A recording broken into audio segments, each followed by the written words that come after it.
ആരുടെയെങ്കിലും സ്നേഹത്തിന് വേണ്ടി ഇങ്ങനെ പുറകെ പോകുന്ന വ്യക്തികളാണോ നിങ്ങൾ എങ്കിൽ അത് ആദ്യം സ്റ്റോപ്പ് ചെയ്യുക. കാരണം നിങ്ങൾ അവരുടെ പുറകെ പോകും തോറും അവർ നിങ്ങൾ അവഗണിച്ചുകൊണ്ടേയിരിക്കും. അത് മാത്രമല്ല, അവരിൽ നിന്ന് നിങ്ങൾക്കൊരു വാല്യൂ കിട്ടാൻ പോകുന്നില്ല. അതുകൊണ്ട് അതെല്ലാം നിർത്തിയിട്ട് നിങ്ങൾക്ക് വാല്യൂ കൊടുക്കുക. നിങ്ങളുടെ ഹെൽത്തിന് ഇമ്പോർട്ടൻ്റ് കൊടുക്കുക, നിങ്ങളുടെ ഹാപ്പിനെസ്സിന് ഇമ്പോർട്ടൻ്റ് കൊടുക്കുക, നിങ്ങൾക്ക് ഇമ്പോർട്ടൻ്റ് കൊടുക്കുക. സെൽഫ് ലവ് പ്രാക്ടീസ് ചെയ്യുക, സെൽഫ് ലവ് ചെയ്യുക, സെൽഫ് കെയർ കൊടുക്കുക. ഇതൊക്കെ നിങ്ങൾ ചെയ്യാനായിട്ട് ശ്രമിക്കുക. അയാളെക്കുറിച്ച് ചിന്തിക്കുന്നത് കുറയ്ക്കാനായിട്ട് ശ്രമിക്കുക. അയാൾ കോൾ ചെയ്തോ അല്ലെങ്കിൽ അയാൾ മെസ്സേജ് ചെയ്തോ ഇങ്ങനെയൊക്കെ ഫോൺ എടുത്ത് നോക്കുന്നത് നിർത്തുക.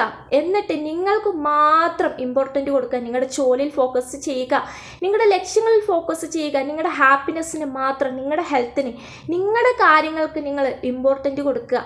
അങ്ങനെ നിങ്ങൾ ചെയ്ത് ആ ഒരു ബന്ധത്തിൽ നിന്നൊന്ന് മൂവ് ഓൺ ചെയ്യാനായിട്ട് ശ്രമിക്കുക.